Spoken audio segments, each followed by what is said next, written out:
वह ईश्वर ही है जो सभी प्राणियों में विराजमान है। इस तरह सभी रूप ईश्वर के ही रूप हैं। जब सभी रूप उसी के रूप हैं, तो उसके लिए कोई भी रूप धारण कर लेना कैसे कठिन हो सकता है। जी हाँ, अपनी एक भक्त की जिद पर भगवान दूल्हे भी बने, और भगवान का दूल्हे वाला वह रूप प्रतिष्ठित है तमिलनाडु के रंगमन्नार मंदिर में। उसी रंगमन्नार मंदिर की एक प्रतिकृति है मुक्ति के परम धाम वृंदावन में, जिसे हम जानते हैं श्री रंगजी मंदिर के नाम से। इस मंदिर में जैसे कि जो आर्किटेक्चर है ना, मेनली आपको पूरे वृंदावन में बहुत कम ऐसे टेम्पल्स में मिलेगा जो डिफरेंट होगा, जो साउथ साइड से आप देख सकते हो। एक ऐसा मंदिर जो उत्तर भारत के वृंदावन में करता है दक्षिण की पूरी शास्त्रीयता और उनकी लोक परंपराओं का प्रतिनिधित्व, जो है उत्तर और दक्षिण की मूलबद्धता अखंडता का प्रतीक। अखंडता स्थापत्य और वास्तुशिल्प से लेकर पूजा पाठ और उत्सवों तक हर स्तर पर, जिसके विशाल प्रांगण में प्रतिदिन चलता रहता है कोई ना कोई उत्सव, और साथ ही लोक कल्याण के बहुत सारे कार्य भी। इस मंदिर के कुल 7 दरवाजे हैं। कहा जाता है कि क्षेत्रफल की दृष्टि से यही वृंदावन का सबसे बड़ा मंदिर है। इस मंदिर के निर्माण में मुख्यतः दक्षिण भारत की द्रविड़ शैली का प्रभुत्व दिखाई देता है, लेकिन वस्तुतः इसके वास्तु विन्यास में उत्तर और दक्षिण की कई शैलियों का मेल है। नियोजन के मामले में राजस्थान की हवेली शैली, यानी कि हर तरफ से खुला खुला सा लगने वाला, जहां किसी को ना तो हवा की कमी हो और ना ही प्रकाश की। स्थापत्य यानी निर्माण के मामले में हेमाड़पंथी शैली, जो वस्तुतः एक तकनीक है, ऐसी तकनीक जिसमें निर्माण सामग्री को किसी प्रकार के गारे के बिना केवल इंटरलॉकिंग के जरिए एक दूसरे से जोड़ा जाता हो, और ये अत्यंत मजबूत, लगभग अटूट होता है।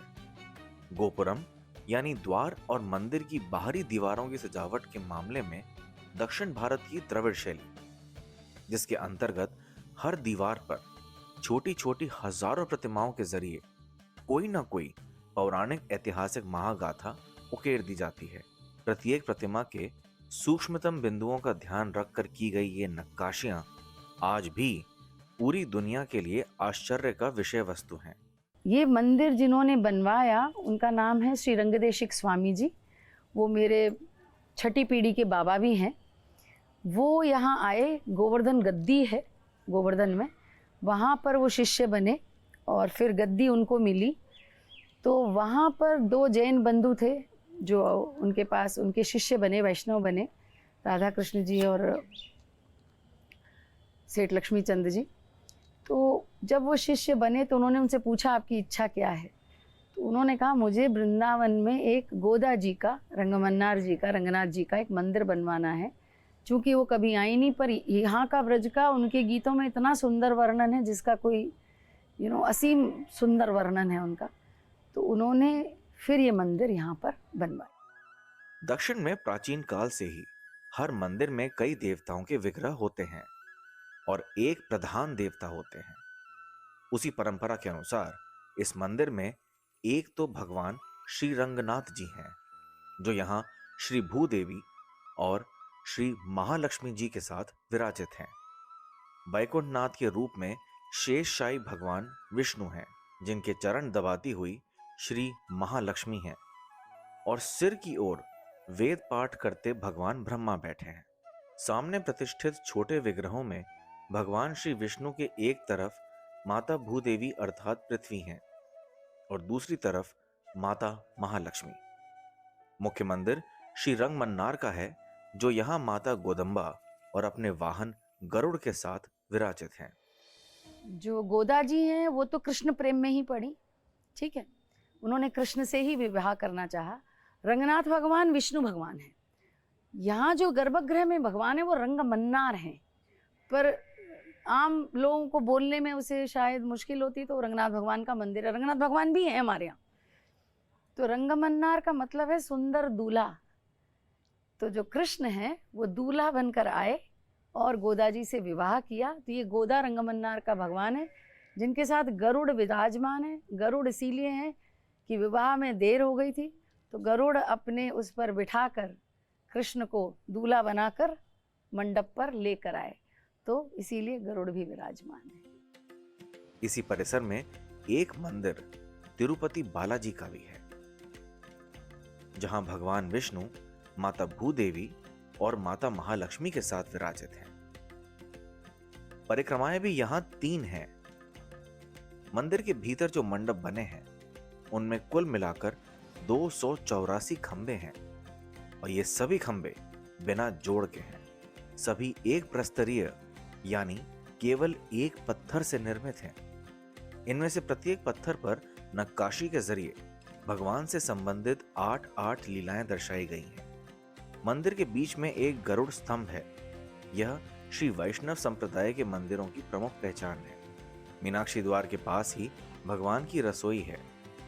यहाँ पर आज भी भगवान के लिए भोग लकड़ी की आंच पर ही बनाया जाता है। इस मंदिर परिसर में एक वैकुंठ द्वार है जो वर्ष में केवल एक बार खुलता है, पौष मास में वैकुंठ एकादशी के दिन। लोक विश्वास ये है कि उस दिन जो भी इस दरवाजे से निकलता है उसे सांसारिक आवागमन से मुक्ति मिल जाती है। यहाँ एक 12 द्वारी मंडप भी है। 16 स्तंभों वाले इस मंडप में ही हर मकर संक्रांति को गोदा जी और भगवान रंगमन्नार का विवाहोत्सव आयोजित किया जाता है। अंदर एक गजराज कुंड भी है जो रेन वाटर हार्वेस्टिंग के प्राचीनतम उदाहरणों में से एक है। यहाँ साल में एक दिन गज ग्रह की लड़ाई भी करवाई जाती है। वास्तु विन्यास के मामले में यह मंदिर दीवारों और छत से लेकर फर्श तक हर तरफ परंपरागत वास्तुशिल्प एवं कला के प्रति गहन अनुराग और सुरुचि का एक अतुल्य उदाहरण लगता है। इस मंदिर का इतिहास कुछ 170 वर्षों से भी अधिक पुराना है।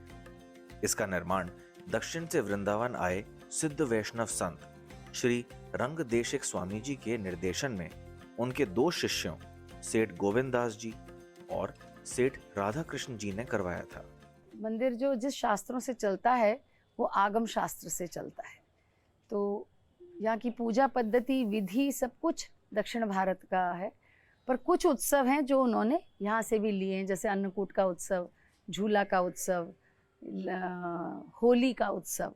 तो यहाँ की भी जो लोकल जो फेस्टिवल्स हैं, उत्सव हैं, उनको भी लिया गया। पर जो विधि है चलने की, पूरा मंदिर जिस प्रक्रिया से चलता है तो उसमें वेद और भक्ति दोनों के समन्वय से चलता है। वैसे इनका मुख्य उत्सव ब्रह्मोत्सव है जो चैत्र माह में 10 दिनों तक चलता है।